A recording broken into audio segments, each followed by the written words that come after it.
voice of freedom. You're listening to the Worldwide Freedom Radio Network.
You're listening to The Hour of the Time. I'm Pooh.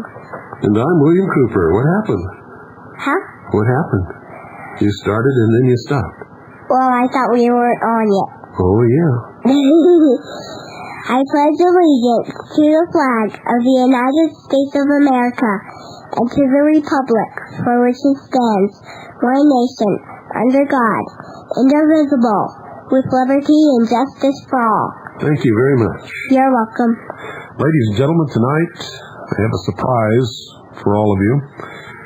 You're going to hear during the first hour of tonight's broadcast the very first airing of the Hour of the Time on May the 4th, 1992. The very first. Oh, wait till you hear what I sounded like then. You're not going to believe it. So buckle your seatbelts and get ready for a ride. This is all about the Constitution, and you don't want to miss a word of it.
The Hour of the Time. I am your host, William Cooper.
Good evening. In the coming months and hopefully years, this show is going to bring you information that is not available to the public, ladies and gentlemen, in any form.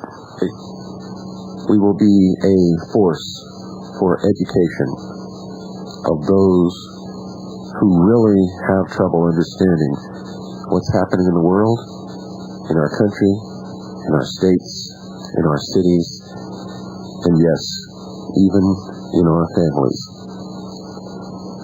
But we have to start somewhere, and there are two things that are absolutely required in the coming weeks and months for you to understand what's happening on this show. Because I'm not going to take one single second of precious time to recount my history or how I got to be here or anything else. I'm going to start right off the bat with an education for those who for many years have been living literally in fantasy land. The real world is much different than you have ever perceived it. For years I've been traveling around this country lecturing to the American people with a great faith in my heart that once they understand the real truth of the world, they will wake up, take back their power, and save this great nation. And that really brings us to tonight's subject. Since this is the first show ever of the hour of the time, and the time is our time, this hour is the hour in which we will decide the future of ourselves, our family, our city, our state, and our nation. The two texts are a book entitled Behold a Pale Horse, written by me, William Cooper. 500 pages of the most well-documented, suppressed information that's ever been printed in the history of the world. This book is $24. Postage and handling is included. And you may write to the following address with your check or money order to purchase this book.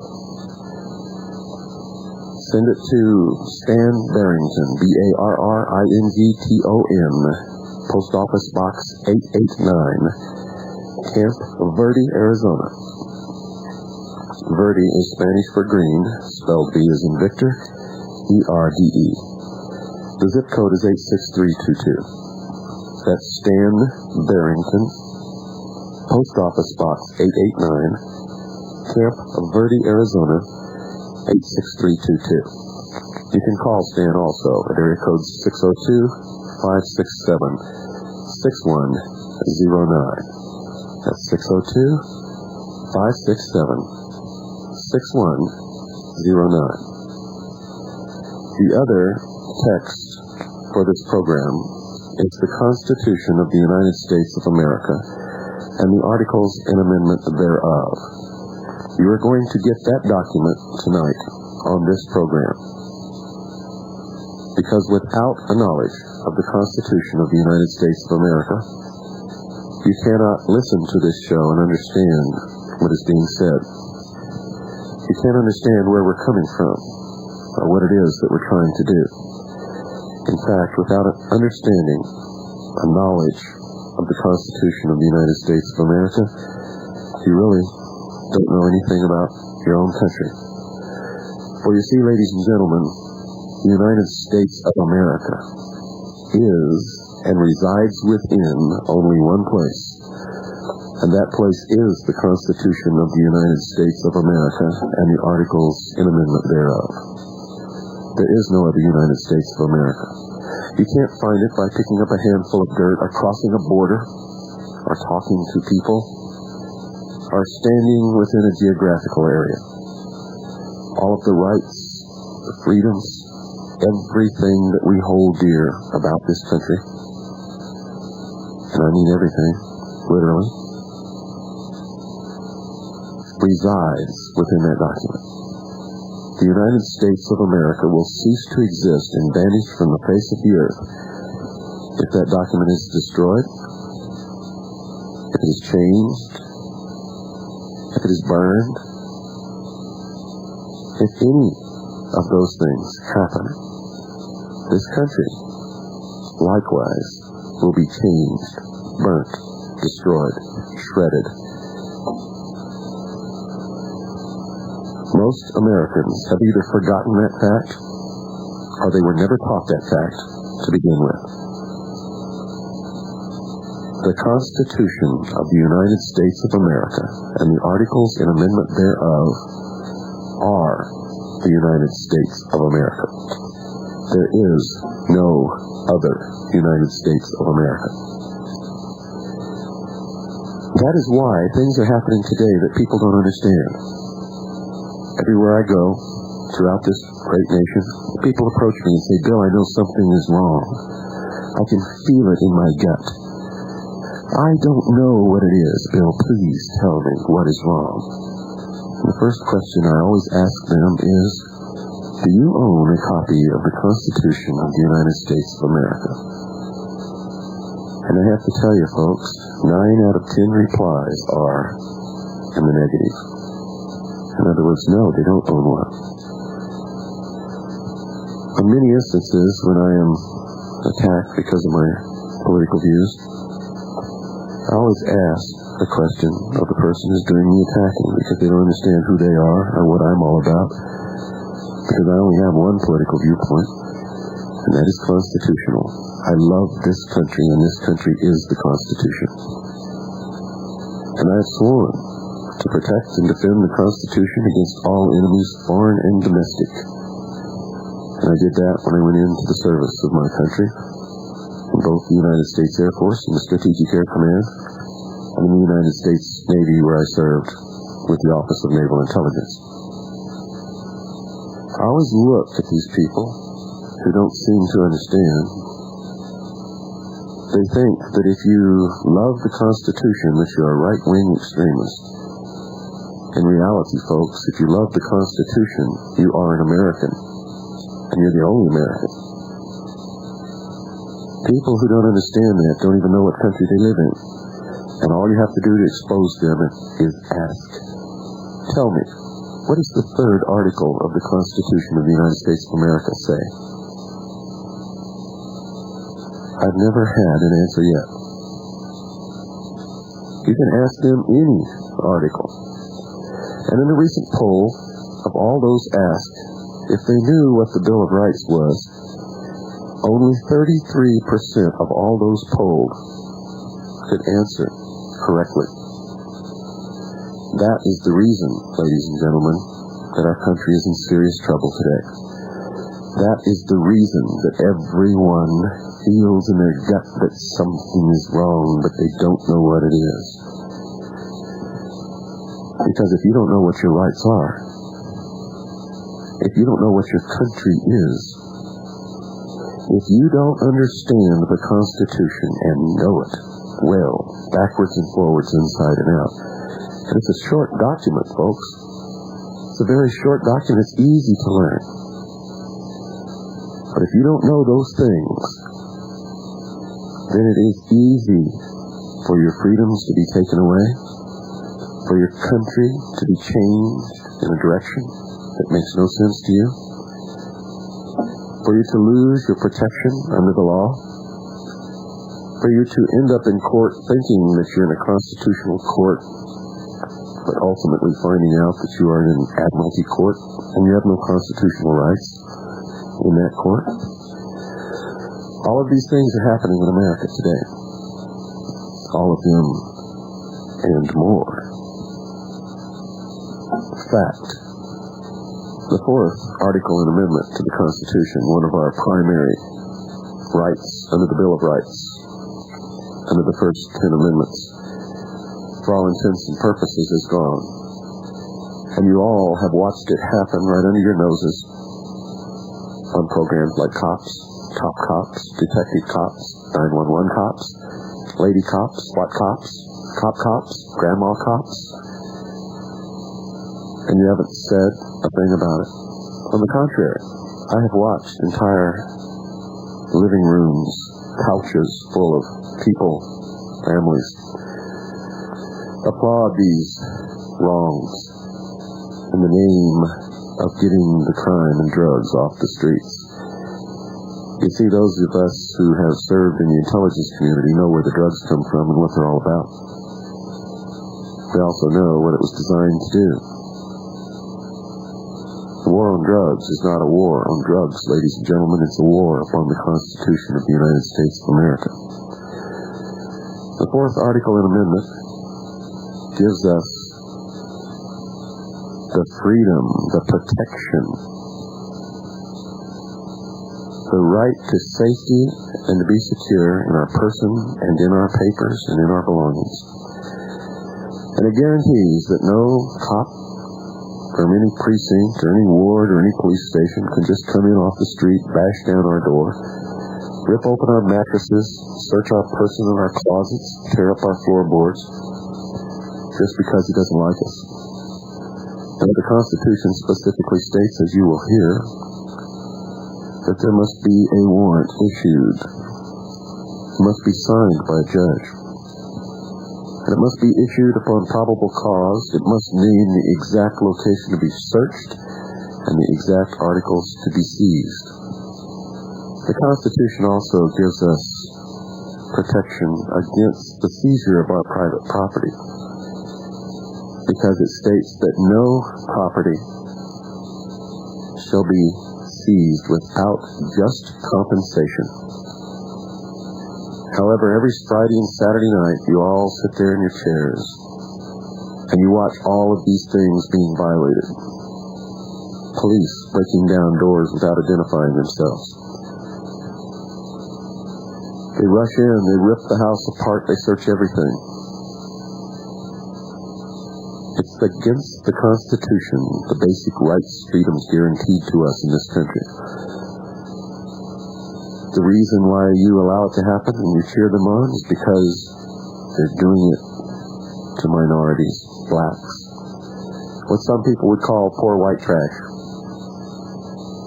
Minorities, Haitians, Puerto Ricans, Hispanics. And because you're basically racist at heart, you say, get those suckers, throw them in jail.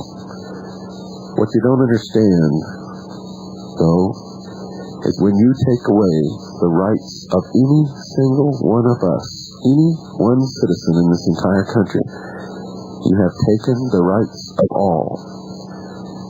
And by your passive acceptance, after you have been shown what is happening, you establish the law again in the common law that you no longer have those rights. That is a legal fact, ladies and gentlemen. If you do not stand up and claim your rights the moment you see them violated, it can be construed in law that you no longer are entitled to those rights. That's the reason they're showing you on television constantly, so that they will have a legal case to say that the American people accepted it. And by their passive acceptance, they have, in effect, changed the law and have no rights. Wake up. Please wake up. There are those who want to take it all away from us. And they want to establish what they call a new world order. A one-world totalitarian socialist government wherein each of us will be controlled on a 24-hour-a-day basis and will, in fact, be chained to a computer in a system of cashless debt which will be more cruel than any prison that has ever been built. But that's a subject for another program. Tonight, as I promised you earlier, I'm going to give you something. Something many of you have never had. Something that you felt was missing in your life, and that is a reason to live. A reason to keep going no matter what, a reason to fight, a reason to do anything that you need to do. Hope, the understanding of what you are, what your roots are, and what this country is all about. I give you, ladies and gentlemen, now, your country. This is your country. Record it. Listen to it. Play it over and over again. Ladies and gentlemen, the living Constitution of the United States of America.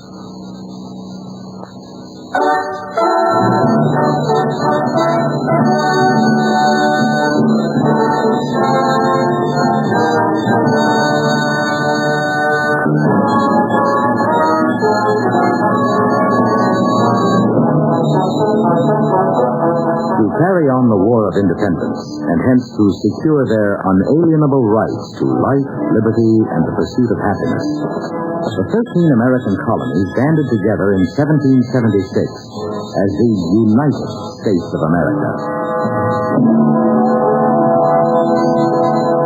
When the war was finally won, the new nation was confronted by many grave responsibilities.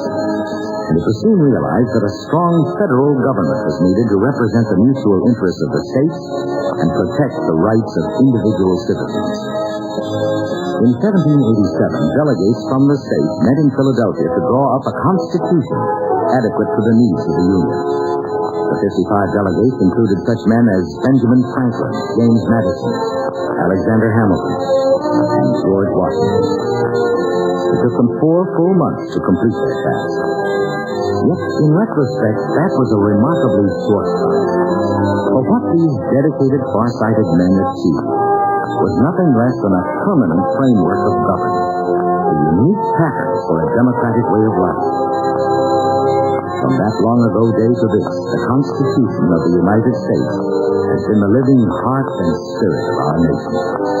Abridged and amended from time to time, according to the will of the people, its broad concepts ever subject to interpretation in the light of changing conditions. This great document is today, as it was in 1787, mankind's most inspired design for the self-government of a free people.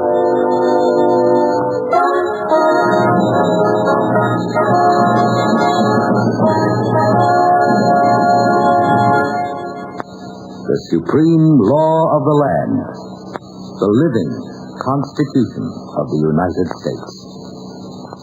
We, the people of the United States, in order to form a more perfect union, establish justice, ensure domestic tranquility, provide for the common defense, promote the general welfare, and secure the blessings of liberty to ourselves and our posterity, to ordain and establish this Constitution for the United States of America.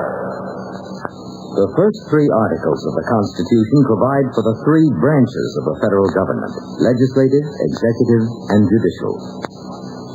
Article 1. All legislative powers herein granted shall be vested in a Congress of the United States, which shall consist of a Senate and House of Representatives. The House of Representatives shall be composed of members chosen every second year by the people of the several states. No person shall be a representative who shall not have attained to the age of 25 years and been 7 years a citizen of the United States, and who shall not, when elected, be an inhabitant of that state in which he shall be chosen. Representatives shall be apportioned among the several states which may be included within this union, according to their respective numbers. When vacancies happen in the representation from any state, the executive authority thereof shall issue writs of election to fill such vacancies. The House of Representatives shall choose their Speaker and other officers, and shall have the sole power of impeachment. The Senate of the United States shall be composed of 2 senators from each state, chosen for 6 years, and each senator shall have 1 vote. No person shall be a senator who shall not have attained to the age of 30 years, and been 9 years a citizen of the United States, and who shall not, when elected, be an inhabitant of that state for which he shall be chosen. The Vice President of the United States shall be President of the Senate, but shall have no vote unless they be equally divided.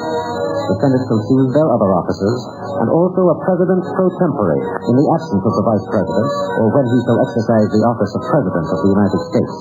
The Senate shall have the sole power to try all impeachments. When sitting for that purpose, they shall be on oath or affirmation. When the President of the United States is tried, the Chief Justice shall preside.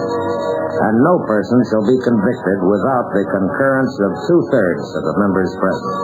Judgment in cases of impeachment shall not extend further than to removal from office and disqualification to hold and enjoy any office of honor, trust, or profit under the United States. But the party convicted shall nevertheless be liable and subject to indictment, trial, judgment, and punishment according to law.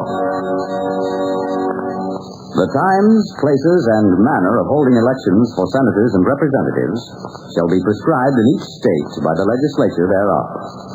But the Congress may at any time, by law, make or alter such regulations, except as to the places of choosing senators. Each house shall be the judge of the elections, returns, and qualifications of its own members. Each House may determine the rules of its proceedings, punish its members for disorderly behavior, and with the concurrence of 2/3, expel a member. Each house shall keep a journal of its proceedings, and from time to time publish the same, excepting such parts as may in their judgment require secrecy. And the yeas and nays of the members of either house on any question shall, at the desire of 1/5 of those present, be entered on the journal. Neither house during the session of Congress shall, without the consent of the other, adjourn for more than 3 days, nor to any other place than that in which the two houses shall be sitting. The senators and representatives shall receive a compensation for their services, to be ascertained by law and paid out of the Treasury of the United States. They shall, in all cases, except treason, felony, and breach of the peace, be privileged from arrest during their attendance at the session of their respective houses, and in going to and returning from the state. And for any speech or debate in either house, they shall not be questioned in any other place. All bills for raising revenue shall originate in the House of Representatives. But the Senate may propose or concur with amendments as on other bills. Every bill which shall have passed the House of Representatives and the Senate shall, before it become a law, be presented to the President of the United States. If he approve, he shall sign it. But if not, he shall return it with his objections to that house in which it shall have originated, who shall enter the objections on their journal and proceed to reconsider it. If after such reconsideration 2/3 of that house shall agree to pass the bill, it shall be sent together with the objections to the other house, by which it shall likewise be reconsidered. And if approved by 2/3 of that house, it shall become a law. But in all such cases, the names of the persons voting for and against the bill shall be entered on the journal of each house respectively. If any bill shall not be returned by the President within 10 days, Sundays excepted, it shall be a law, in like manner as if he had signed it, unless the Congress by their adjournment prevent its return, in which case it shall not be a law.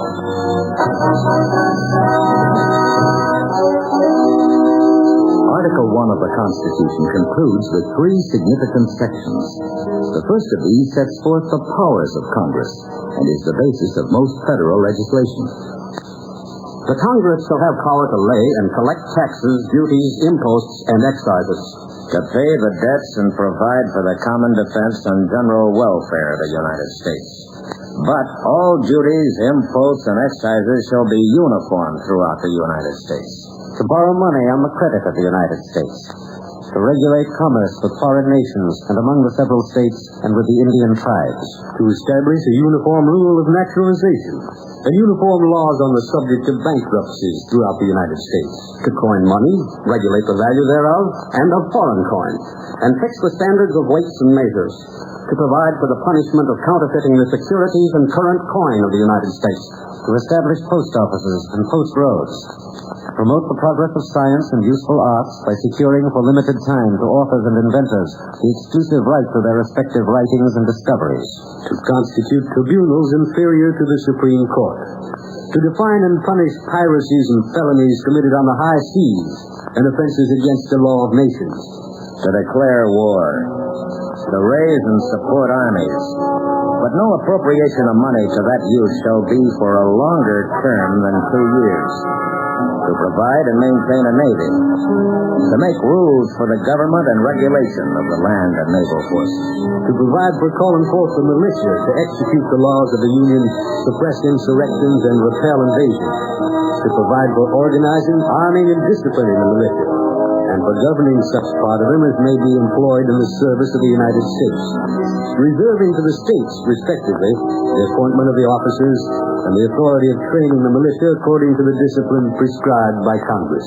To exercise exclusive legislation over such districts as may become the seat of the government of the United States, and to exercise like authority over all places purchased by the consent of the legislature of the state in which the same shall be, for the erection of forts and other needful buildings. And to make all laws which shall be necessary and proper for carrying into execution the foregoing powers, and all other powers vested by this Constitution in the government of the United States, or in any department or officer thereof.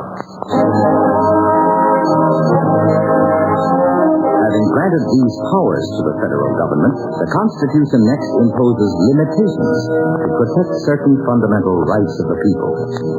The privilege of the right of habeas corpus shall not be suspended, unless, when in cases of rebellion or invasion, the public safety may require it. No bill of attainder or ex post facto law shall be passed. No capitation or other direct tax shall be laid unless in proportion to the census.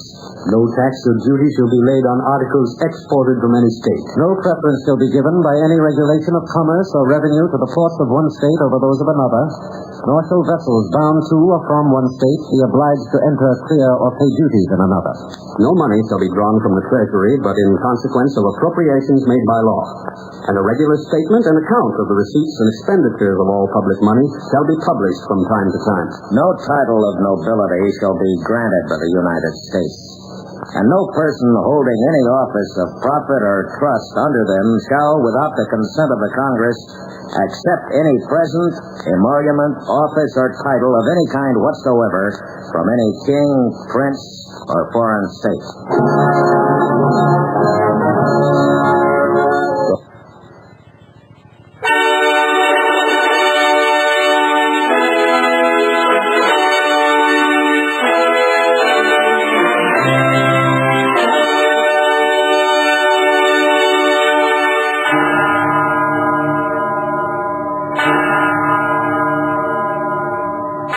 From the powers of the states. No state shall enter into any treaty, alliance, or confederation, coin money, emit bills of credit, make anything but gold and silver coin a tender in payment of debts, pass any bill of attainder, ex post facto law, or law impairing the obligation of contracts, or grant any title of nobility. No state shall, without the consent of the Congress, lay any imposts or duties on imports or exports, except what may be absolutely necessary for executing its inspection laws. No state shall, without the consent of Congress, lay any duty of tonnage, keep troops or ships of war in time of peace, enter into any agreement or compact with another state, or with a foreign power, or engage in war, unless actually invaded or in such imminent danger as will not admit of delay.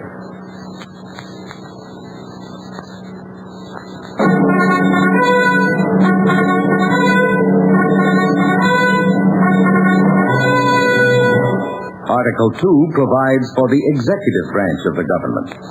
The executive power shall be vested in the President of the United States of America. He shall hold his office during the term of 4 years, together with the Vice President, chosen for the same term. Each state shall appoint a number of electors, equal to the whole number of senators and representatives to which the state may be entitled in the Congress. The Congress may determine the time of choosing the electors and the day on which they shall give their votes, which day shall be the same throughout the United States.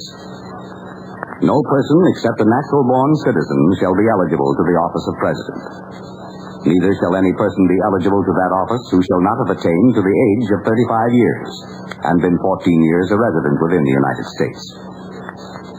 In case of the removal of the President from office or of his death, resignation, or inability to discharge the powers and duties of the said office, the same shall devolve on the Vice President, and the Congress may by law provide for the case of removal, death, resignation, or inability, both of the President and Vice President. The President shall, at stated times, receive for his services a compensation, which shall neither be increased nor diminished during the period for which he shall have been elected, and he shall not receive within that period any other emolument from the United States or any of them. Before he enter on the execution of his office, he shall take the following oath or affirmation. I do solemnly swear that I will faithfully execute the office of President of the United States and will, to the best of my ability, preserve, protect, and defend the Constitution of the United States.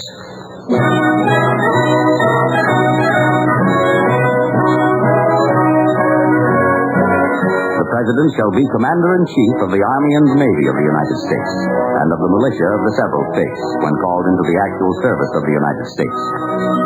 He may require the opinion in writing of the principal officer in each of the executive departments upon any subject relating to the duties of their respective offices. And he shall have power to grant reprieves and pardons for offenses against the United States, except in cases of impeachment. He shall have power by and with the advice and consent of the Senate to make treaties, provided 2/3 of the senators present concur. And he shall nominate, and by and with the advice and consent of the Senate, shall appoint ambassadors, other public ministers and consuls, judges of the Supreme Court, and all other officers of the United States, whose appointments are not herein otherwise provided for, and which shall be established by law. But the Congress may by law vest the appointment of such inferior officers as they think proper in the President alone, in the courts of law, or in the heads of departments. The President shall have power to fill all vacancies that may happen during the recess of the Senate by granting commissions which shall expire at the end of their next session. He shall from time to time give to the Congress information of the state of the Union and recommend to their consideration such measures as he shall judge necessary and expedient. He may, on extraordinary occasions, convene both houses, or either of them. He shall receive ambassadors and other public ministers. He shall take care that the laws be faithfully executed, and shall commission all the officers of the United States. The President, Vice President, and all civil officers of the United States shall be removed from office on impeachment for and conviction of treason, bribery, or other high crimes and misdemeanors.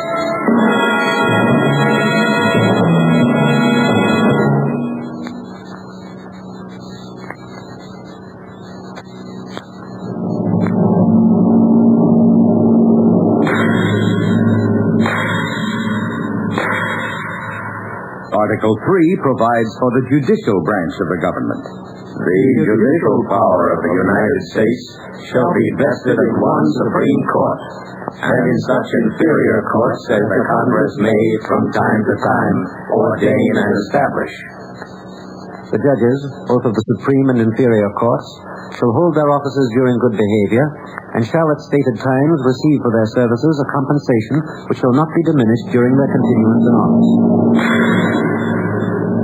The judicial power shall extend to all cases in law and equity arising under this Constitution, the laws of the United States, and treaties made or which shall be made under their authority.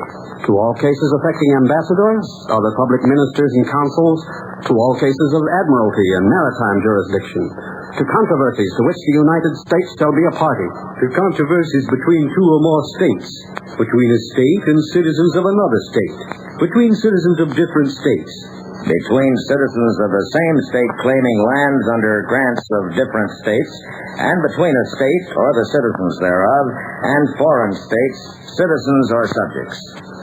in all cases affecting ambassadors, other public ministers and consuls, and those in which a state shall be a party. The Supreme Court shall have original jurisdiction.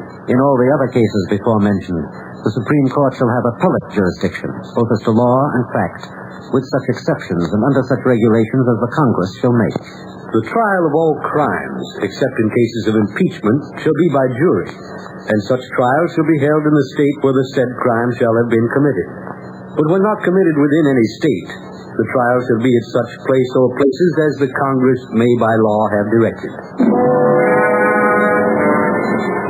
Treason against the United States shall consist only in levying war against them, or in adhering to their enemies, giving them aid and comfort. No person shall be convicted of treason unless on the testimony of two witnesses to the same overt act, or on confession in open court. The Congress shall have power to declare the punishment of treason.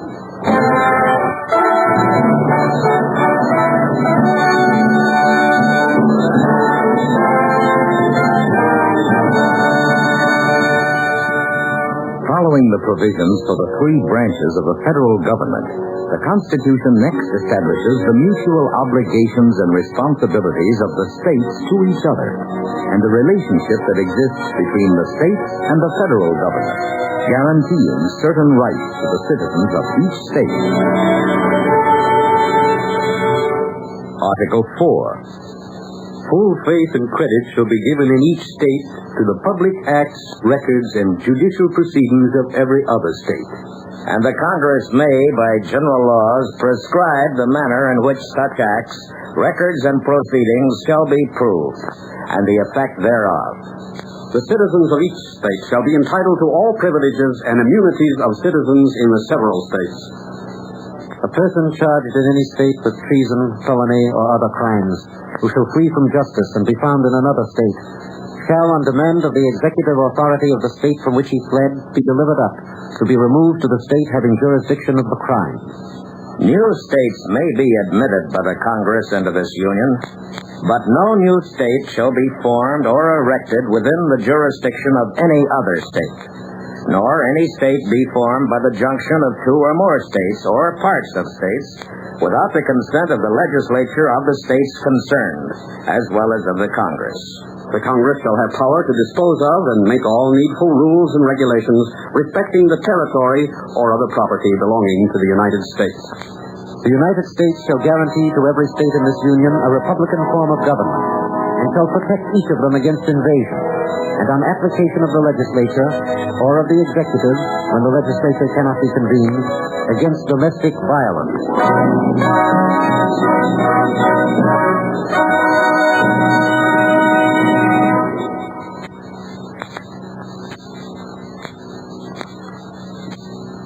Article 5. The Congress, whenever two-thirds of both houses shall deem it necessary, shall propose amendments to this Constitution, or on the application of the legislatures of two-thirds of the several states, shall call a convention for proposing amendments, which in either case shall be valid to all intents and purposes as part of this Constitution when ratified by the legislatures of three-fourths of the several states, or by conventions in three-fourths thereof, as the one or the other mode of ratification may be proposed by the Congress, provided that no state, without its consent, shall be deprived of its equal suffrage in the Senate.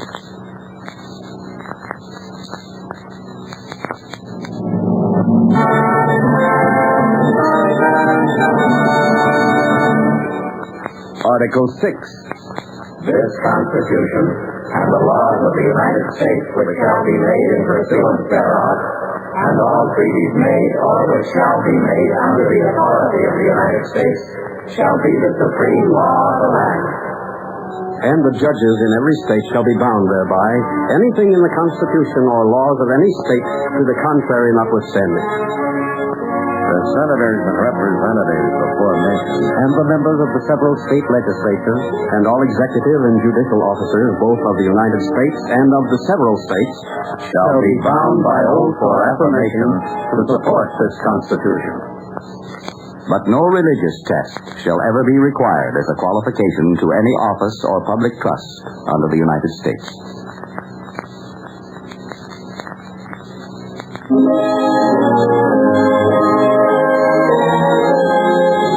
It was a truly inspired design of government that the Convention of 1787 created, and yet, as many of the delegates were aware, it had one basic weakness. The Constitution was not explicit enough about the rights of individuals. Time and again in the state conventions to which the Constitution was submitted for approval, the need for additional safeguards was urged. In the case of several states, ratification of the Constitution resulted only after assurances were given that these safeguards would be provided by early amendment. This was the first order of business of the first session of the First Congress of the United States. In September of 1789, the Congress submitted to the states a group of proposed amendments which would protect and preserve certain fundamental rights of the people against encroachment by the newly created federal government. These proposed additions to the Constitution were known as the Bill of Rights, a name which has lasted through the ages and become a living symbol of democratic free government throughout the world. As ratified by the states, these are the first 10 amendments to the Constitution. Amendment 1. Congress shall make no law respecting an establishment of religion, or prohibiting the free exercise thereof, or abridging the freedom of speech, or of the press, or the right of the people peaceably to assemble and to petition the government for redress of grievances. Amendment 2. A well-regulated militia being necessary to the security of a free state, the right of the people to keep and bear arms shall not be infringed.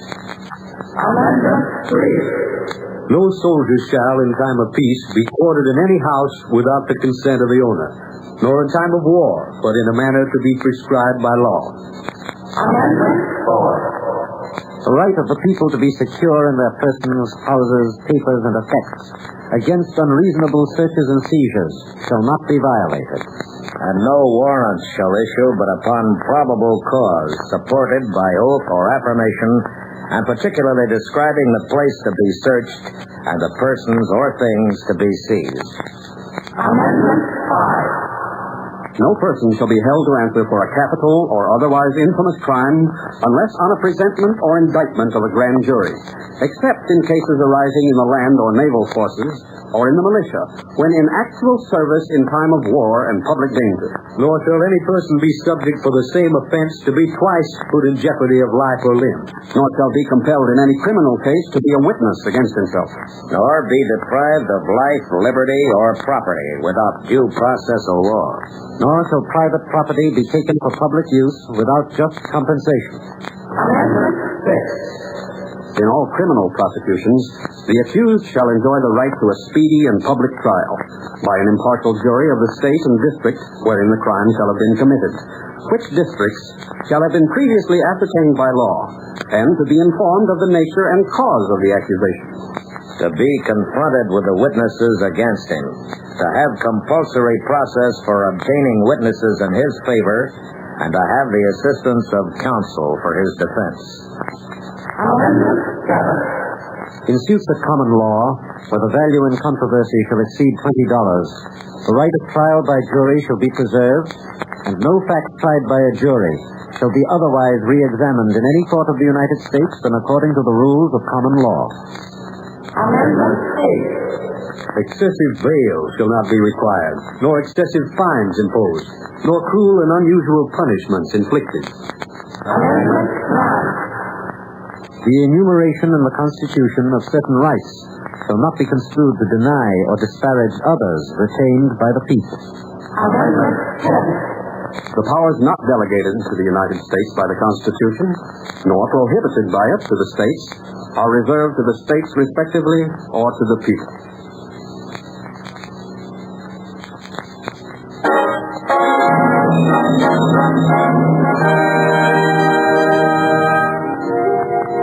Seven years after the Bill of Rights was added to the Constitution, another amendment was ratified. This limited the powers of the federal courts in dealing with matters primarily of concern to the states. Amendment 11. The judicial power of the United States shall not be construed to extend to any suit in law or equity commenced or prosecuted against one of the United States by citizens of another state, or by citizens or subjects of any foreign state. In 1804, the procedure for election of the President and Vice President was clarified by amendment. Amendment 12. The electors shall meet in their respective states and vote by ballot for President and Vice President, one of whom at least shall not be an inhabitant of the same state with themselves. And they shall make distinct lists of all persons voted for as President, and of all persons voted for as Vice President, and of the number of votes for each. Which lists they shall sign and certify, and transmit sealed to the seat of government of the United States, directed to the President of the Senate. The President of the Senate shall, in the presence of the Senate and the House of Representatives, open all the certificates, and the votes shall then be counted. The person having the greatest number of votes for President shall be the President. The person having the greatest number of votes as Vice President shall be the Vice President. But no person constitutionally ineligible to the office of President shall be eligible to that of Vice President of the United States. Then for 80 years and one, the Constitution proved reasonably adequate to the needs of the expanding nation. This was a period of great national growth, marked by the admission of 19 new states to the Union, and more than a six-fold increase in the nation's population, from 5 to 32 million people. It was also the period when the Union was rent and torn by the war between the states. In the aftermath of that war came the three Reconstruction Amendments. The first of these is Amendment 13. Neither slavery nor involuntary servitude, except as a punishment for crime whereof the party shall have been duly convicted, shall exist within the United States or any place subject to their jurisdiction. Congress shall have power to enforce this article by appropriate legislation.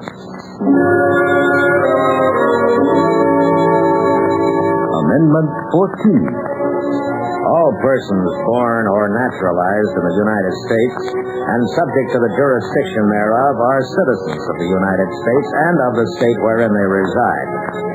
No state shall make or enforce any law which shall abridge the privileges or immunities of citizens of the United States, nor shall any state deprive any person of life, liberty, or property without due process of law, nor deny to any person within its jurisdiction the equal protection of the laws.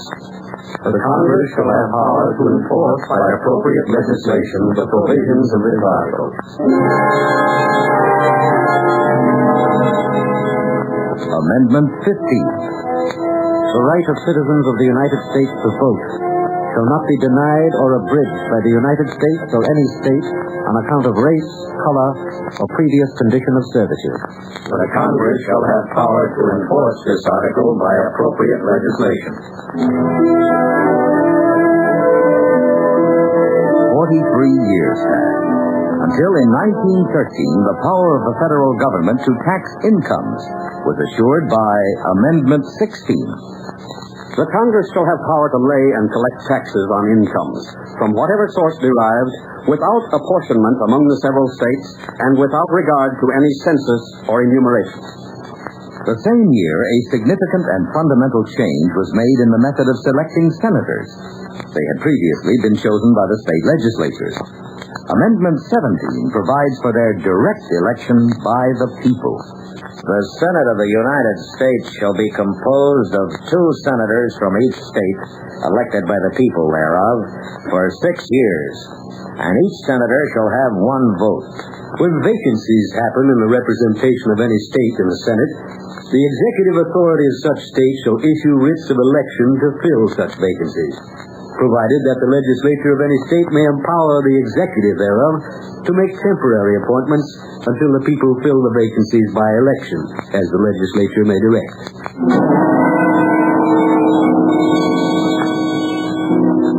The problems and pressures of World War I changed the thinking of people everywhere.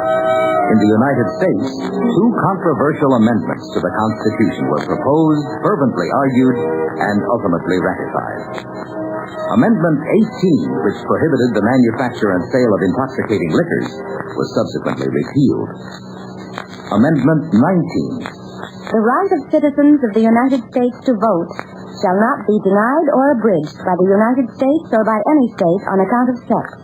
The Congress shall have power by appropriate legislation to enforce the provisions of this article. In 1933, the need for 2 more amendments was recognized, and they were enacted by the people. Amendment 20 modernizes certain of the Constitution's original provisions to bring them in line with the realities and requirements of the 20th century, and thus provide for a more efficient functioning of the federal government. The terms of the President and Vice President shall end at noon on the 20th day of January, and the terms of Senators and Representatives at noon on the 3rd day of January. The Congress shall assemble at least once in every year, and such meetings shall begin at noon on the 3rd day of January, unless they shall by law appoint a different day. If at the time fixed for the beginning of the term of the President-elect shall have died, the Vice President-elect shall become President. If a President shall not have been chosen before the time fixed for the beginning of his term, or if the President-elect shall have failed to qualify, Then the Vice President-elect shall act as President until the President shall have qualified. And the Congress may by law provide for the case wherein neither a President-elect nor a Vice President-elect shall have qualified, declaring who shall then act as President, or the manner in which one who is to act shall be elected. And such person shall act accordingly until a President or a Vice President shall have qualified. Then, for the first and only time in history, an amendment to the Constitution was nullified by subsequent amendment.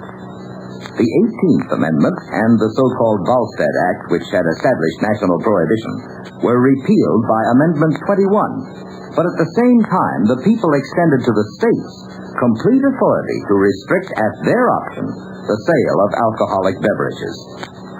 Amendment 21. The transportation or importation into any state, territory, or possession of the United States for delivery or use therein of intoxicating liquors in violation of the laws thereof is hereby prohibited. In 1951, following Franklin Roosevelt's precedent-shattering four-time election as president, the 22nd Amendment to the Constitution was passed. No person shall be elected to the office of the president more than twice. And no person who has held the office of president or acted as president for more than 2 years of a term to which some other person was elected president shall be elected to the office of the president more than once. On April 3rd, 1961, the 23rd, and as of now, the last amendment to the Constitution went into effect, which for the first time authorized residents of the District of Columbia to participate in the election of the President and the Vice President of the United States. The district constituting the seat of government of the United States shall appoint in such manner as the Congress may direct a number of electors of President and Vice President equal to the whole number of senators and representatives in Congress, to which the district would be entitled if it were a state, but in no event more than the least populous state. They shall be in addition to those appointed by the states, but they shall be considered, for the purposes of the election of President and Vice President, to be electors appointed by a state. And they shall meet in the district and perform such duties as provided by the 12th article of amendment.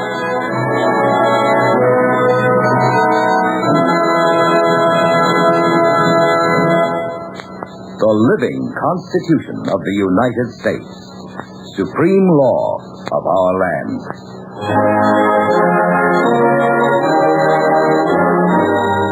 I pledge allegiance to the flag of the United States of America and to the republic for which it stands, one nation, under God, indivisible, with liberty and justice for all.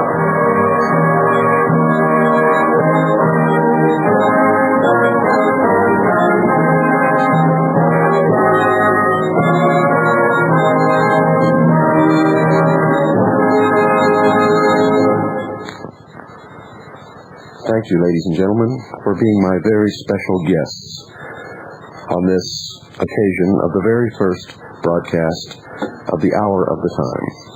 I am your host, William Cooper. We will broadcast this show every Monday, Tuesday, and Wednesday night from 9 until 10 p.m. Central Time by satellite on SpaceNet 2, Channel 7, 7.5 audio.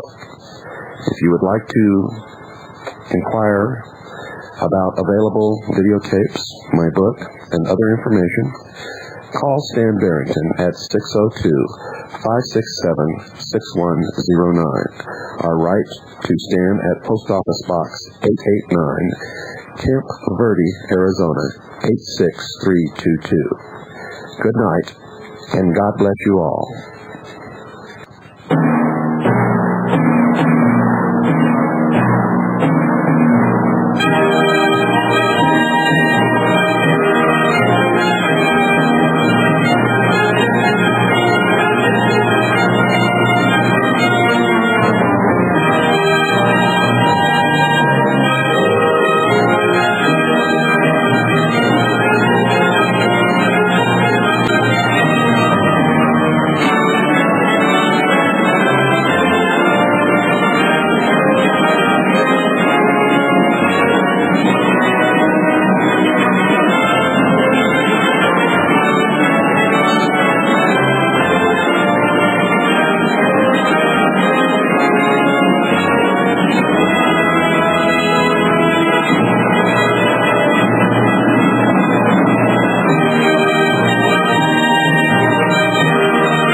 the voice of freedom.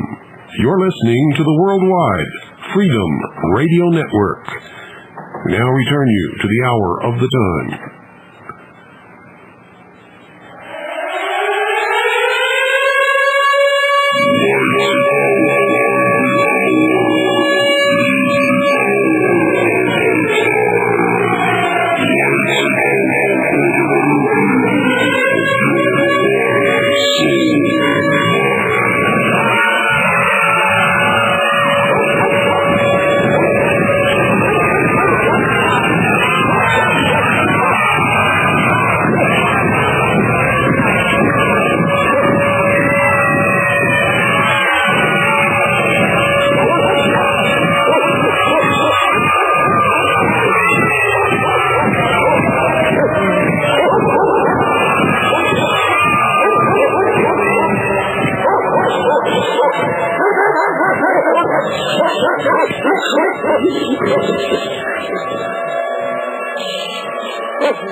Welcome back to the hour of the time.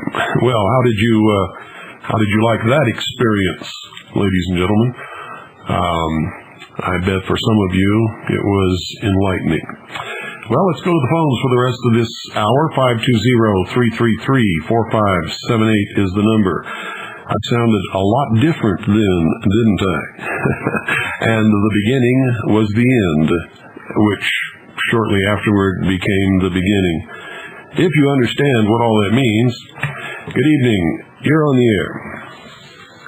Hello. Bill, this is Doug in Idaho. Yes. I went on vacation. I came back from vacation, and you weren't on the short wave where you're normally at, and I was wondering where you're located now. Oh, you're not even listening to us. Oh, I'm not. We're on satellite, and we're broadcasting right now. We begin at 7 Pacific, 8 Mountain, 9 Central, and 10 Eastern. And we broadcast for 2 hours every night on satellite. It's Galaxy 6, Channel 14, 7.56 audio, and low-power shortwave, low-power FM broadcast stations across the country. We are building a new network, and we're making great strides. Well, that's great. You know, I've missed you. I'm glad I know where you're at. I don't have a satellite. Well, you can get one. Okay. Where do you live? Idaho. Idaho. Is that, Central Time Zone? Eastern? Pacific. North Idaho. Oh, okay. You're right next to Oregon, then. Oregon and Washington. No, we're up near the Canadian border. 30 miles from Canada. You're not next to the state of Washington? Yeah, we're next to Washington, yes. And Oregon? Yeah. Okay. That's what I thought. For a minute, I thought I was talking to somebody on the moon there. No. Okay. You can get a complete satellite system from us where you're at for, I believe, it's $485 plus $60 shipping. Are you there? Yes, I am. I'm writing this down. Okay. What is the address? Just make your money order to Harvest and send it to Harvest, P.O. Box 1970. Okay. Eager, spelled E-A-G-A-R, Arizona, okay. 85925. Okay. And that's the least expensive satellite system you can get anywhere. And what size dish is that? It's a 7-foot Orbitron dish, top of the line. That is a real good buy. Yeah. Okay, sir. Thank you for your time. You're welcome. Bye. Thank you for calling. What a surprise that was for him and for me. He didn't even know he was calling to be on the air. 520-333-4578. How many of you, by listening to what you heard during that first broadcast of the Hour of the Time, could tell that we're not living under a constitutional Republican government? In fact, many of those articles in the Constitution are completely ignored. How many of you are sitting there listening and saying, well, we don't do that? Jeepers, I didn't know that. Isn't it amazing? And aren't you surprised by how short it really is? I mean, not absolutely everything was covered, but, in about, 35 minutes, maybe less than that. In fact, I'll bet it was less than 30 minutes. I'll bet it was about, 28 minutes. The entire Constitution for the United States of America and most of the amendments thereof was covered. Is that surprising? It really is a short document, folks. It's only 7 articles, and the first 10 amendments, of course, are 10, plus the preambles of both documents, and then the amendments that follow. The number is 520-333-4578, and if the telephone doesn't ring in 2 minutes, I'm going to hang it up and go to bed, folks, because I absolutely refuse to do this kind of thing. This is a broadcast where for many years we did 1 hour of imparting information and rarely ever took calls. Thousands of letters from people all over the place saying, why don't you take calls? Why don't you let us talk on the air? And then when I do it, guess what? Everybody gets a taste of chicken plucker disease. Good evening, you're on the air. Bill, Steve from around Kalamazoo. Last Friday's show, you were lamenting the fact that you couldn't buy those micro-transmitters already assembled. No, that's not true. We can buy them assembled, but the ones so far that we have seen that are assembled are not the quality that we want to recommend. Now, if somebody's got one that's better, they want to submit one for testing, and it passes the test, and it doesn't drift on frequency, and it sounds good, and is easy to set up and use, then we'll recommend that one. Okay, are you informed who is the FCC's type acceptance rules, which sort of limit the field as far as what would be... I don't care about that. Our people are not broadcasting where the FCC has any authority. Yes, if you take it from that standpoint, you're absolutely... I have to take it from that standpoint. Okay. I believe in constitutional Republican government, not tyranny. And so, as do we, but as far as how the situation currently lays, there's a bunch of legal cul-de-sacs for them to keep you under the current system from manufacturing products like that or other medical devices. Well, if you're a chicken plucker and you're afraid to stand up and claim your rights and do what needs to be done, then I guess so. Absolutely, sir. Very good. Carry on, Bill. Thank you. Good evening. 520-333-4578. It's just amazing to me how many people are just cowed all the time. Just absolutely cowed by these people. I know people who are approached by federal agents who are investigating other people. They have no warrants, no subpoenas, no authority, no right.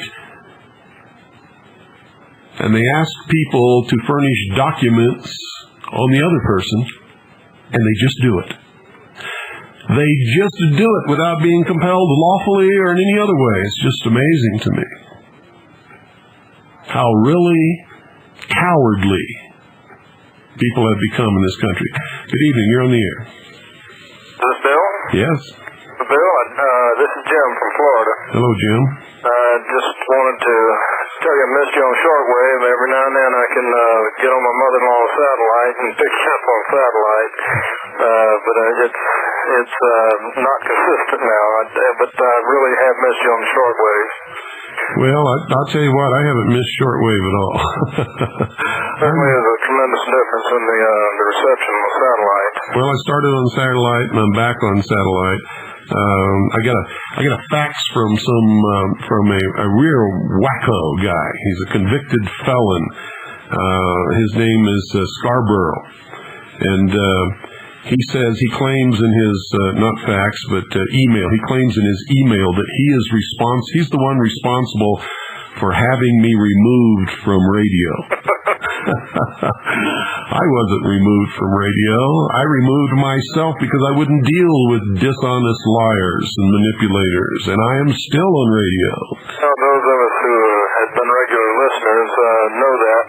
I wasn't able to listen to you live every night, but I had recorded every night. I'd listen to it every day the next day so that I could keep up with you.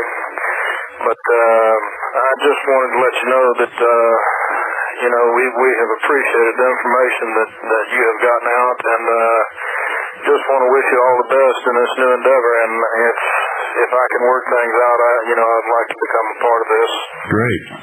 Yeah, the more stations that we can mount across the country, the more people will be have listening to the truth that have never heard it before. And I'm talking about people that don't even know what shortwave is.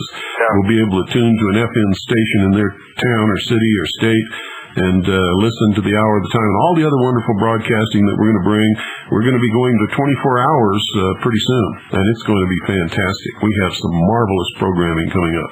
I wanted to ask you one question, if I could, about the program last night I was able to pick up. The videos that you broadcast over the satellite there now, on the audio.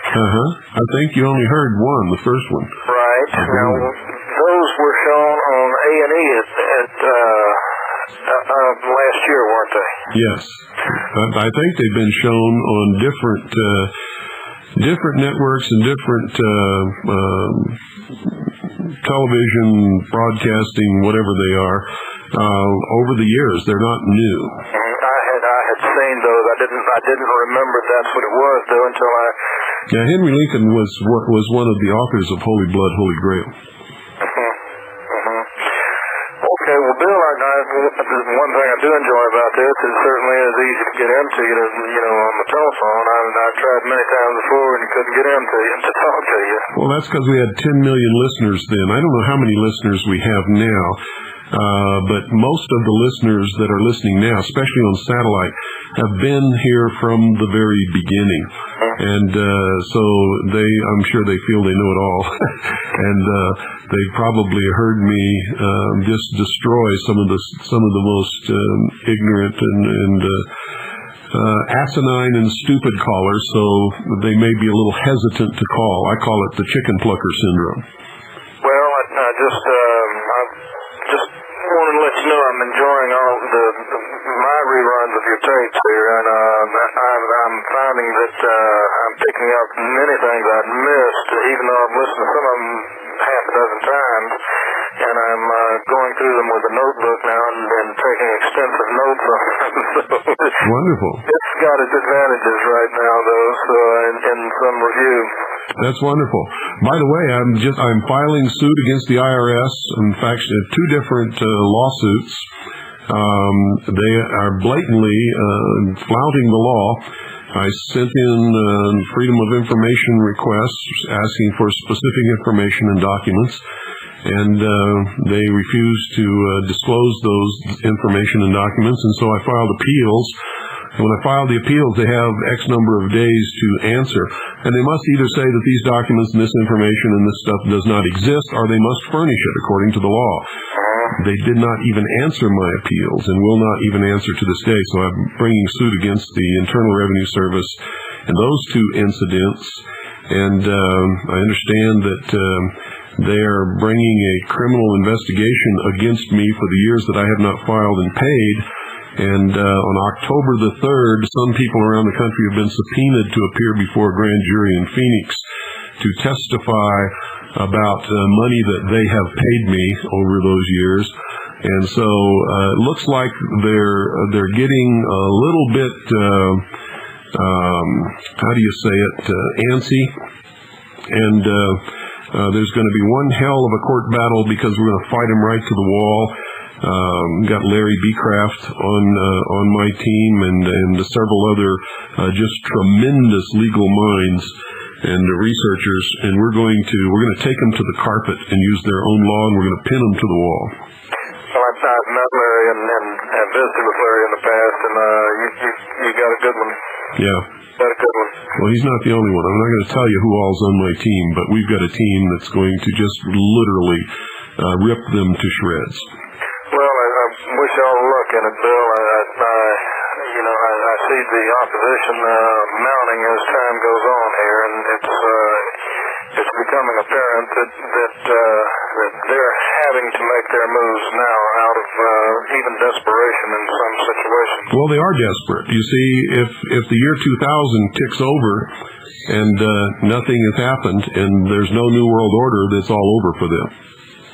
And all these silly idiots running around preparing the way for the false Christ that's not coming are going to be standing there with egg on their face. And it's not going to be the end of the world. And it's not the last days. And all of this other stuff is a bunch of baloney in there. And if they can't pull this off, then, you know, nobody will believe their bullshit from that point on. Well, Bill, good luck. I hope to talk to you again in the near future then. Thank you. So, really enjoy your program, too. Thank you. Thanks, Bill. 520-333-4578. Good evening. You're on the air. Good evening, Bill. It's Jim, Prescott, Arizona. Hi, Jim. We have a republic, correct? Well, we're supposed to have a republic. It's not a republic today. I mean, but that's what we're supposed to have. The Constitution guarantees us a Republican form of government. But this is not a Republican form of government today. I noticed when they started out... It's not even a constitutional government today. I noticed when they started out that living Constitution, and there they said a democratic form of government. Yes, that's what he said, all right. And I believe when you take the when you say the Pledge of Allegiance, it's to the Republic. That's correct. How did it get switched around? When was that made? Well, they've been switching it around for years. In fact, they even talked about a democratic Republican form of government when our forefathers were founding this country. It is, in a manner of speaking, partly the way it was designed to be in the beginning, not the way it is today. But in the beginning, it was partly democratic and partly not democratic. And that is what you call a republic. The people elect by popular vote the members of the House, and the states appointed the members of the Senate. The president and vice president were not elected by the people, but by an electoral college. So you had a sort of democracy, and then the rest was not. And then so they counterbalanced each other. Our founding fathers were brilliant men. And so they made sure that everything was counterbalanced, that nothing could get out of whack as long as people stuck to the law and to the Constitution as the supreme law of the land. And we got away from that. Way away from it. We're almost finished, to tell you the truth. We have Bill Clinton and Dole running for president. And if somebody brought lawsuits against them, if they failed to keep their oath of office or they were involved in treason, they wouldn't be eligible for a president. Well, you're assuming that they would be convicted. Yes. Just bringing charges is not guilt. Well, I realize that. But it would be nice if somebody brought the charges before they were back in office again or elected to office, instead of letting them get in there. Like Clinton should have been... Yeah, why don't you file a class action suit? Yes, Clinton should have been run over the coals before he got in there as president. That's hindsight, I guess. But I'm going to get out of here and let another caller in. Okay. Bye. See how quickly he hung up when I suggested that he do what he was suggesting that somebody else do?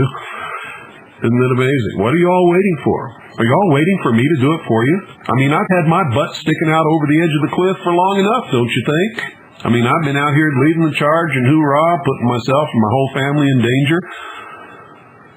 Now they're coming after me, and I'm going to have to fight them tooth and nail.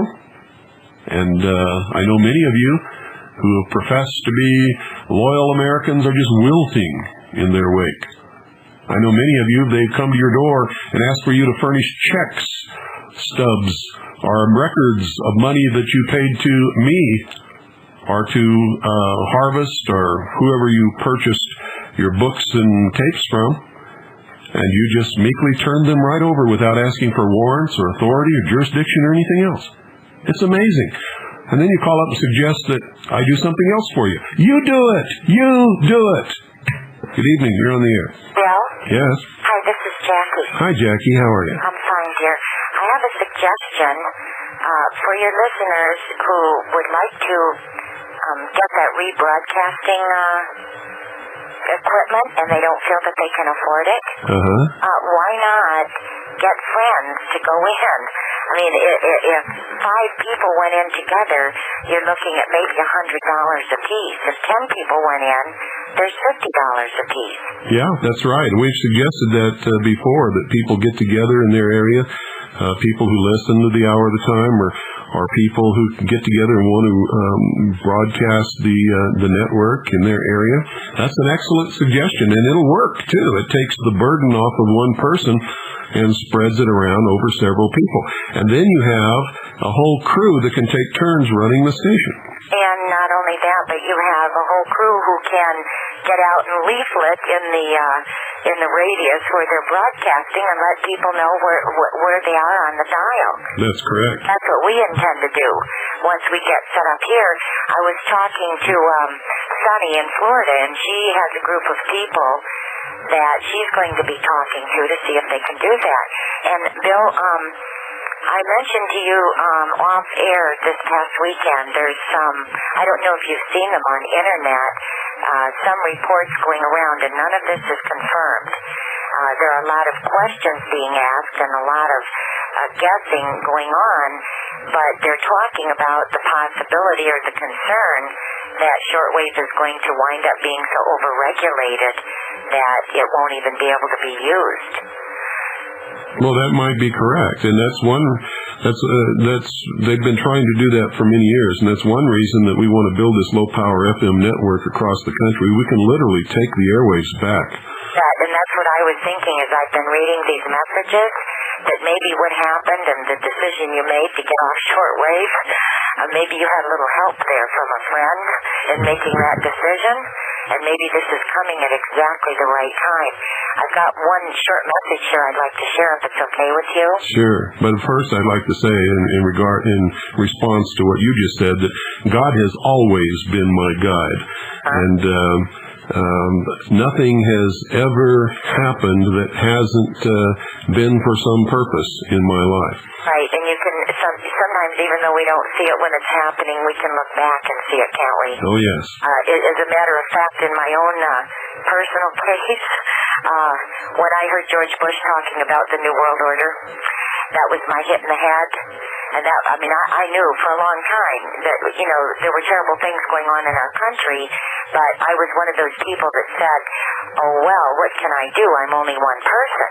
And so for about 15 years, I was a walking complaint. And when I heard George Bush do that, I said, oh, my God, they've come so far that they're actually saying it out loud now. And the thought went through my mind that if every person in America was like me, we were going to lose our country. And I literally just one day walking through my kitchen said a prayer and said, Father, please, if there's anything I can do, and I don't care what it is, please see to it that I do it. And if I'm not listening, then shove me or push me or pull me. What I wound up doing, Bill, was campaigning for both rights. And I thought it was so right, see? Well, don't feel bad. I started off supporting him wholeheartedly and was probably responsible for bringing a lot of people into his camp in my ignorance and stupidity.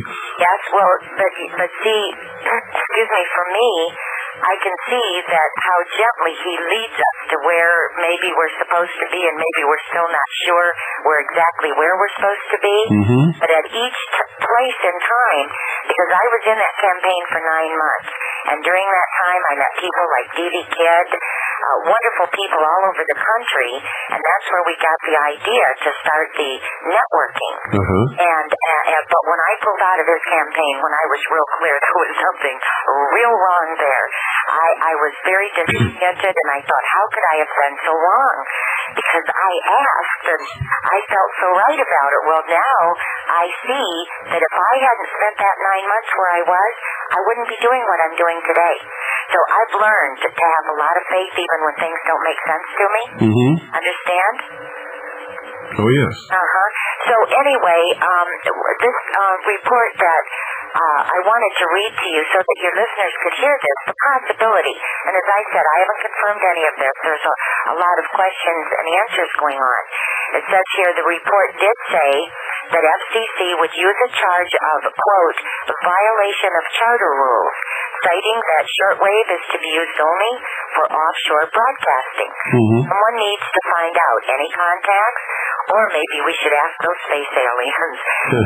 Somebody answered, if you're talking about the FCC, quote, for outside the U.S. only provision, the New World Order crowd has been pushing that for a couple of years now.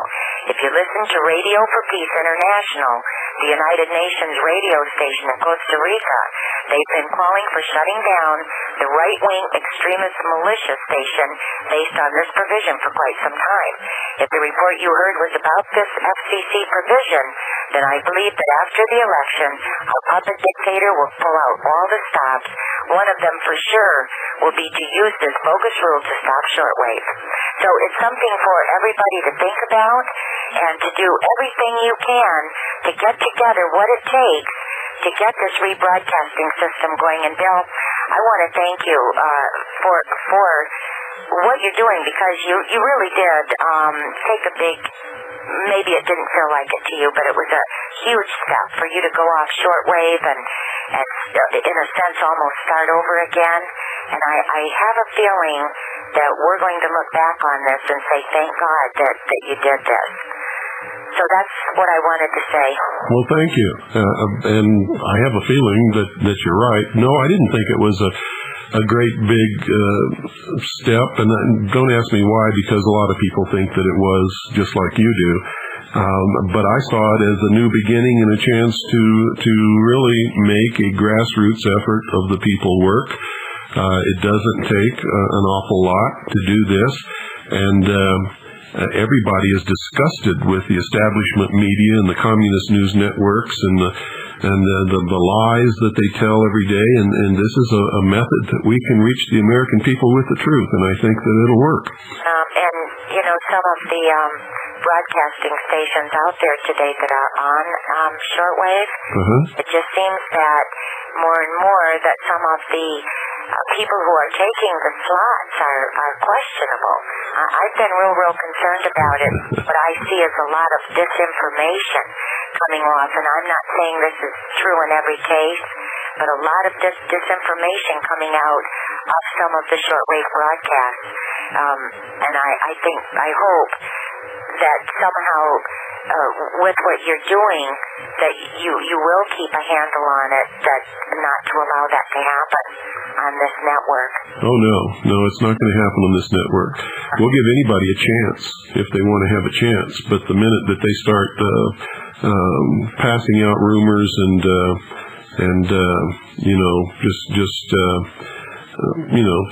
the crap stuff, we'll just yank them right off the air. Good. Well, I'm looking forward to getting started. I'll get off the air so somebody else can call in. Okay. Thank you, Jackie. I'm looking forward to hearing you on this network. I really am. Thanks. I learn an awful lot from other people like you. Oh, yeah? And many, yes, I don't know everything. I've never claimed to know everything, and I'm constantly learning. I've always got my nose in a book. I just don't stop. And you know something? It's just incredible. You think that you would reach a state where you would feel comfortable with the body of knowledge that you have, and what really happens is you find that the more you learn, the more you discover, the more you need to learn. And the more we learn, the more we realize how little we know. That's right. And I've reached the point where I don't believe we live long enough to learn what we really need to learn. Oh, that's frustrating, isn't it? Yes, it is. But it's such a great, fun quest to be involved in. Sometimes. Pardon? It's exciting sometimes, and sometimes to me it's very frustrating, and it seems very overwhelming. Well, in the beginning it was that way for me, and I've sort of adapted to what it takes to keep going. I'm just totally amazed all the time at the new things that I learn and uncover, and the wealth, the treasure that lies in books that nobody has ever opened. It's just boggles my mind. Well, I'm amazed at what you know, too. We were listening to you last night with that judges thing. Reading. Oh, I said, Chuck, how does he learn all of this stuff? How does he know so much about everything? It amazes me. And I know that I for myself in these past 5 years, I feel like I have a computer in my head instead of a mind. But I know there's so much I have yet to learn. But I'm not going to hog the phone. So I'm going to say goodnight and let somebody else call in. Okay. Okay. Thank you for calling. Thank you, Bill. Good night. Good night. 520-333-4578 is the number. See how it is, folks, when you get warmed up, the phone just never stops ringing. But to get you to start calling is just like pulling teeth out of a chicken's mouth. Good evening. You're on the air. Ni hao, Bill. Ni hao to you, too. Ni hao ma. Yeah. Hi, this is Richard calling from California. I just wanted to say that this is the first time I've been able to hear you since you left shortwave. I finally got my dish set up in the backyard. Wonderful. Nobody on the internet's been helpful in terms of where's Bill Cooper, what frequency is he on, which satellite, what time, et cetera, But I had some old tapes and started listening to those out of desperation and finally found... Well, we are on the internet. We're on Real Audio on the internet. Oh, great. On the KDNO website. And KDNO. Yeah, I wish somebody would call in and give the address for that website. So if you have a computer and internet access, you can listen the hour at a time on the internet. Right, yeah, okay, great. So I can just find that on Alta Vista. So what are your hours now that you're on? We start at 7 Pacific, 8 Mountain, 9 Central, and 10 Eastern, and we go for 2 hours. Okay, I thought I'd remember that you were going to be up for 2 hours now that you're on satellite only. Now, you're not on anything other than satellite and then the web, right? Is that right? Oh, no, that's wrong. We're on about 600 low-power FM stations all across this country. Excuse me.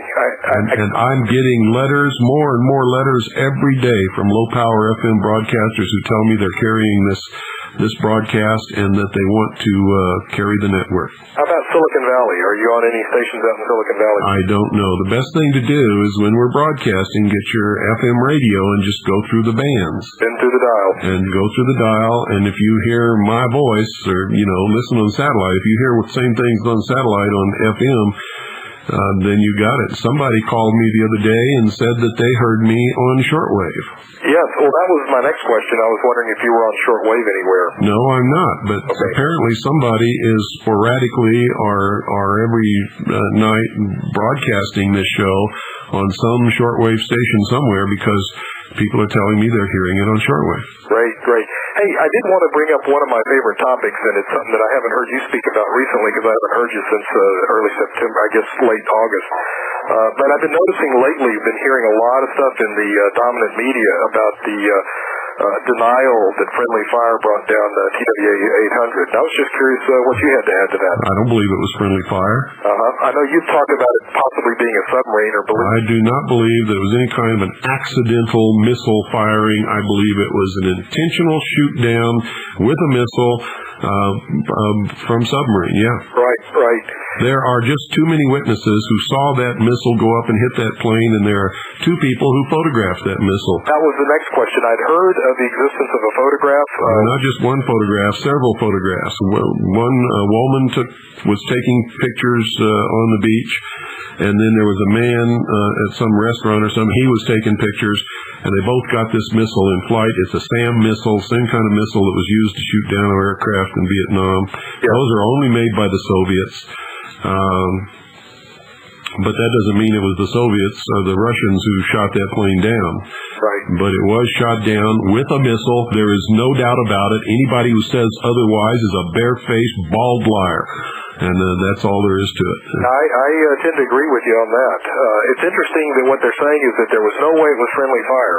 They're not saying it wasn't a missile. I think that's very interesting. Well, that's very smart of them not to say that it wasn't a missile because it was a missile. Yeah, right. That's absolutely right.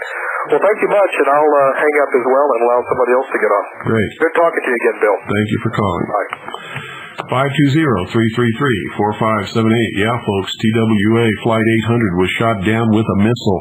There are at least 100 witnesses to the missile coming up from the water and hitting the airplane. There are 2 different people who took photographs, and I have seen the photographs, and they've been shown on television.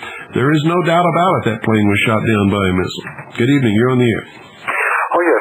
pass to you after the show a name of a low-power broadcaster manufacturer I found to be of good quality? I would prefer that you send it to me in writing. I have and I'll tell you why I do this, folks. I have a nasty habit, and this is one of my biggest failings, and I've never been able to do anything about it.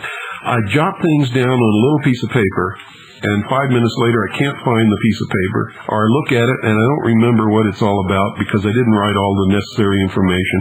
So if you send me it in writing, it will be noticed and studied and filed and won't get lost. Okay, I'll do that. And I had one quick question. Had you looked into LaRouche's campaign? Yeah, LaRouche is an old-time communist. That's what I figured. I was reading through some of his materials, and he claims that he has changed, but when you read his stuff, it looks like very socialist in nature. He is. It is, and he is. Okay. And leopards don't change their spots. So right. This guy's been a communist all his life. Right. Apparently FDR is a big hero to him. When I heard that, I yeah. Okay, thank you very much, Bill. You're welcome. Right, bye. And folks, if you're a LaRouche supporter, don't call me and start raving and ranting like you do sometimes. I don't want to hear it, and I don't care. I've studied all his material. I've listened to his speeches. I've read his books. I will tell you one thing. The Executive Intelligence Review is a wonderful research organization, and some of their material that comes out of there is just top-notch. But they always put this little LaRouche agenda on the end of it, and if you can get through that, you're all right.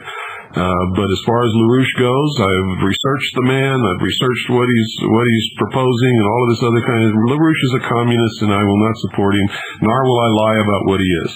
So if you want to support him, that's fine. You have a right to do that. When somebody asks me, I'm going to tell the truth. Good evening. You're on the air.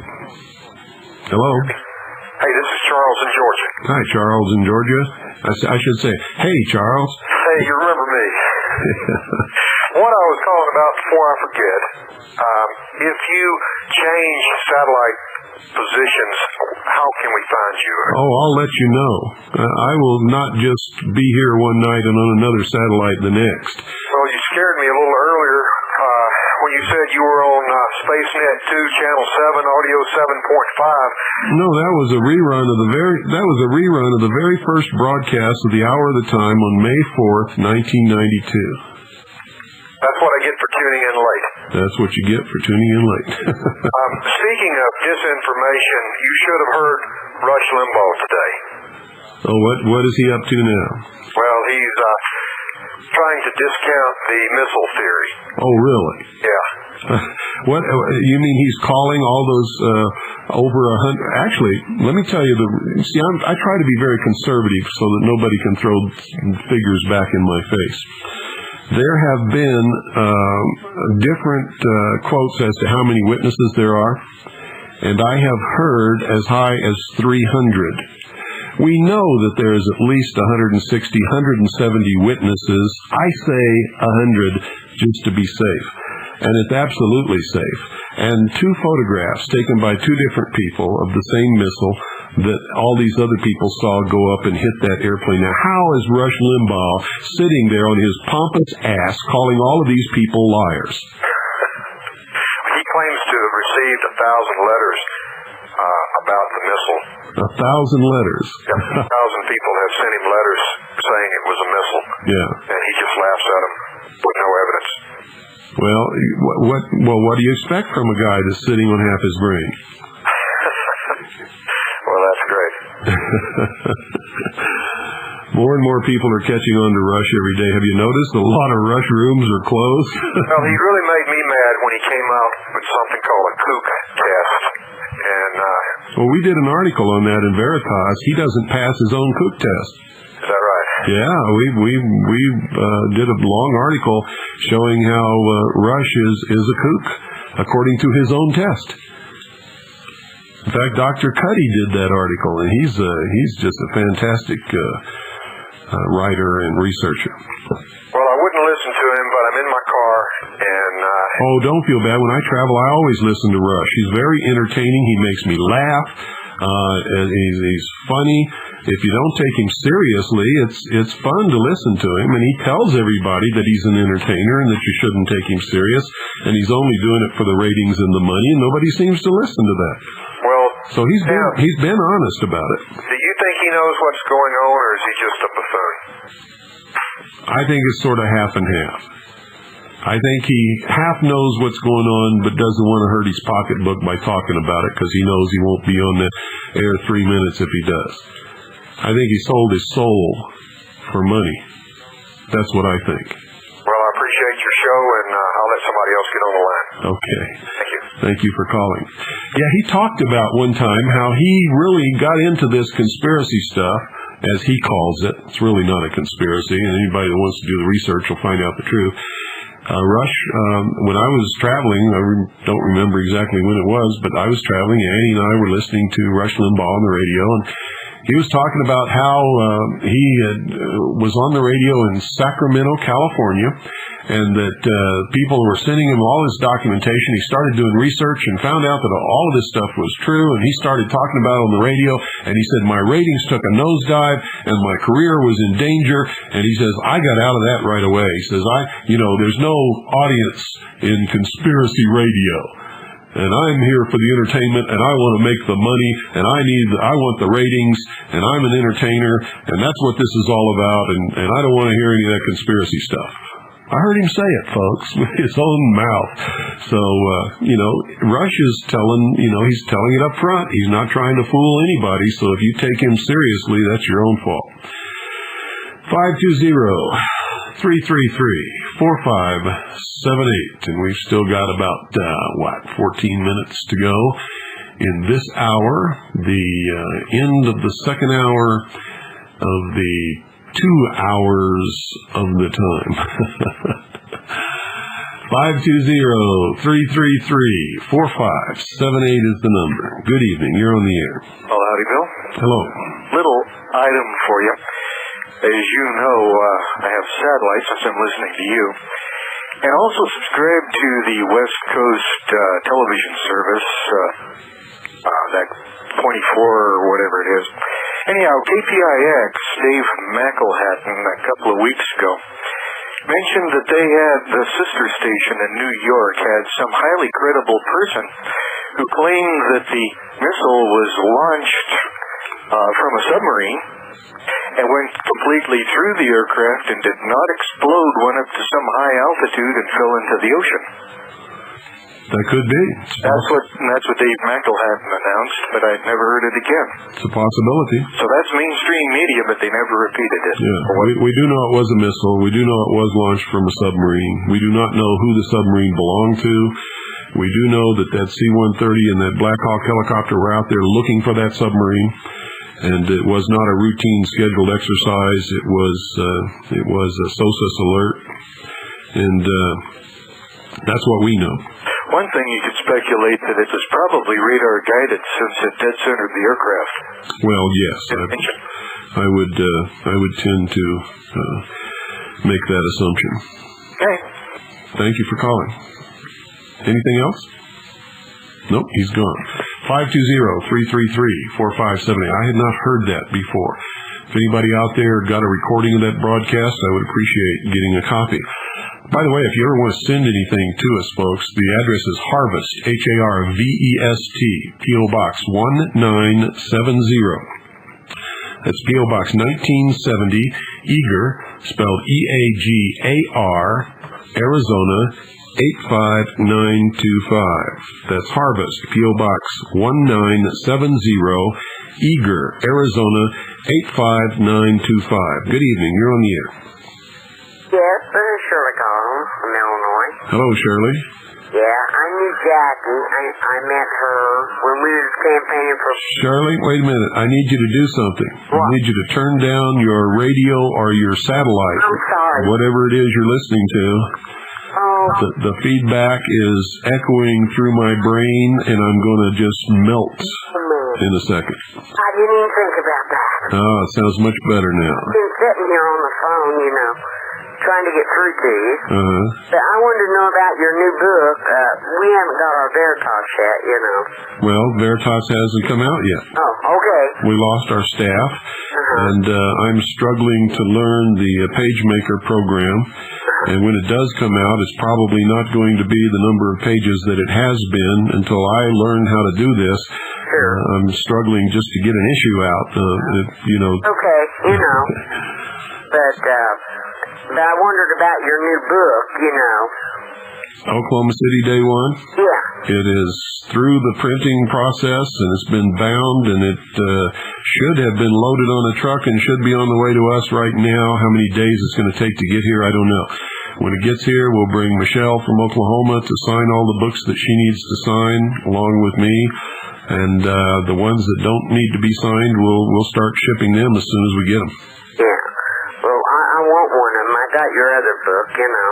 Well, if you want one, if you just want a paper trade, send $35. If you want one of the hardbound collector's editions, that's first edition hardbound, signed and numbered and limited to 500 copies, that's $65 postpaid.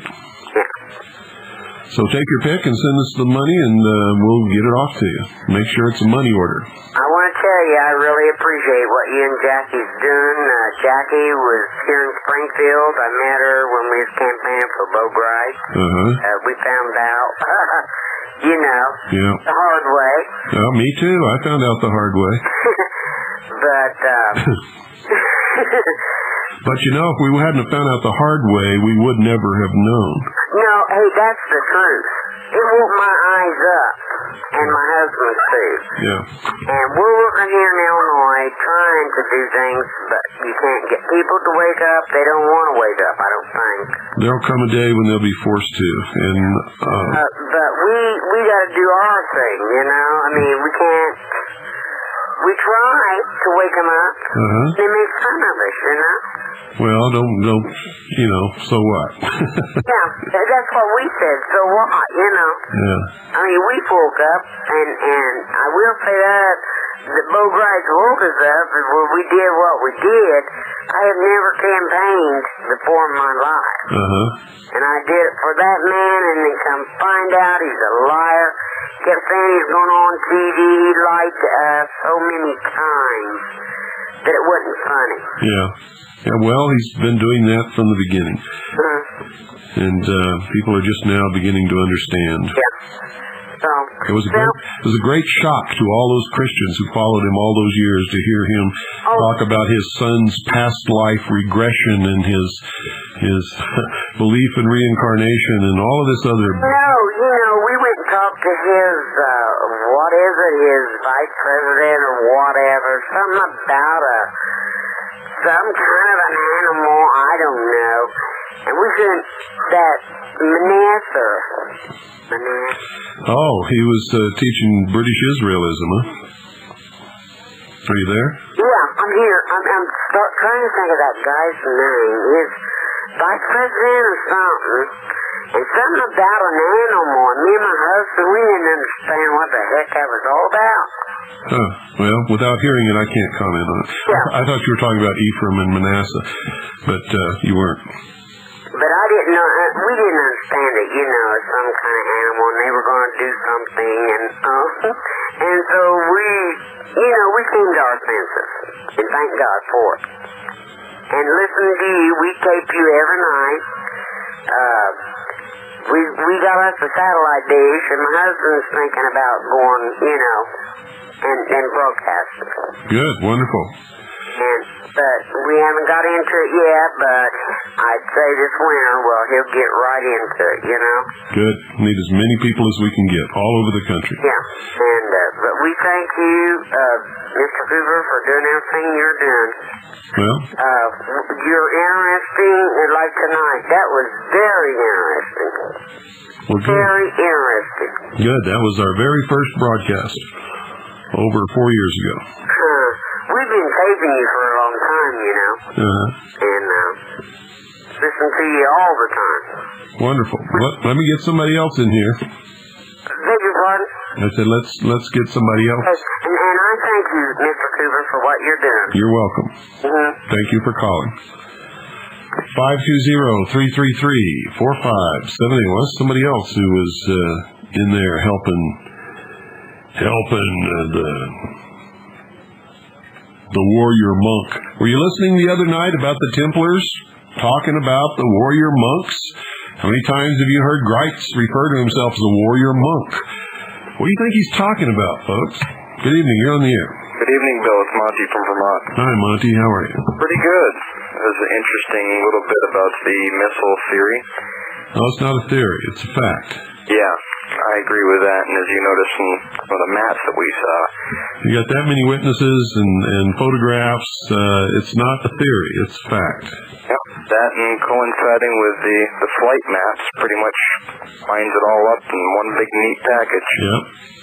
What I called to ask you about was you used to carry the number 10 cans of garden seeds. Are those still available through you?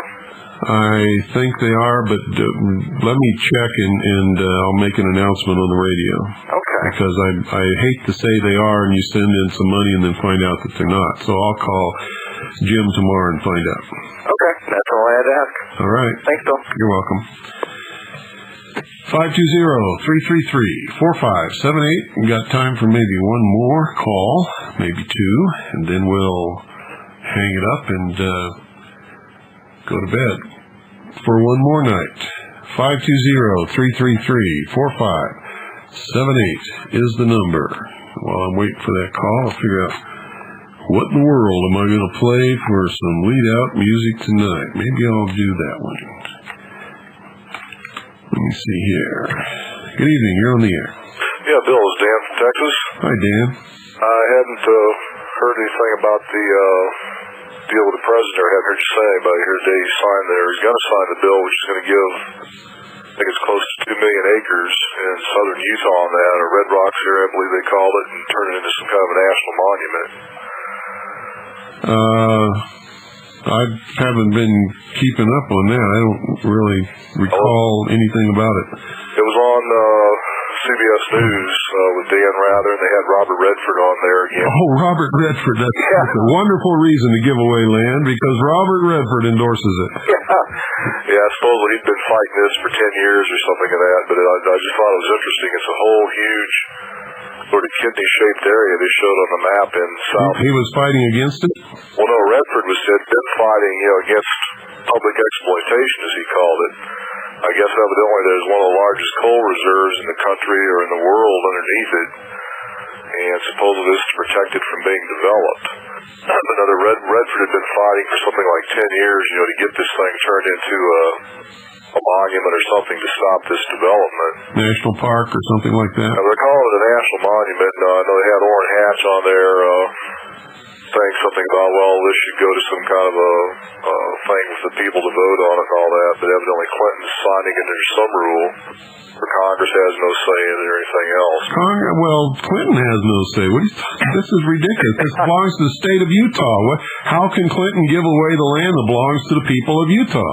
Well, that's the question. But, it's, like I say, Hatch was acting like he couldn't, and being a Republican and everything. Oh, Hatch is a two-faced boob. Hatch is one of those guys that was trying to bring about the conference of the states and destroy the Constitution. So he talks out one side of his mouth while he's handing little paper bags, out behind his back. Yeah, no, that's exactly it. I guess he hasn't physically signed it yet, but he's supposedly going to. He said he's going to, and it's just a huge amount of land. Like I say, it looks like it takes up all the central part and almost halfway up, across the bottom. Well, you talk about corruption. Yeah. I'm telling you, in a state where everybody claims to be so namby-pamby religious, there is more corruption, suicides, and bullshit going on in the state of Utah than just about any state in the Union outside of New York. Yeah, I know it. So I just want to mention that. I caught it on the news. I hadn't heard too much about it myself either. It kind of caught me by surprise. Yeah. Okay. Yeah, let's go.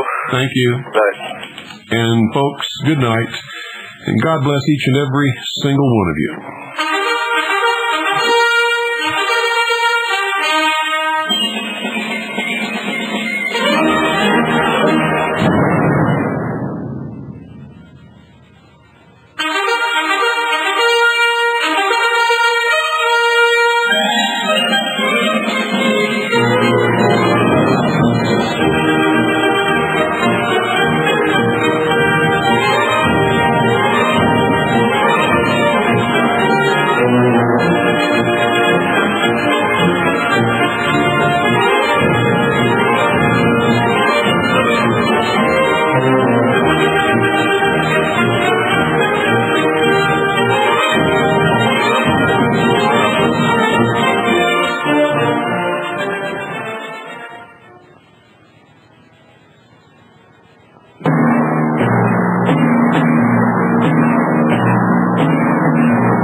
the voice of freedom. You have been listening to the Worldwide Freedom Radio Network.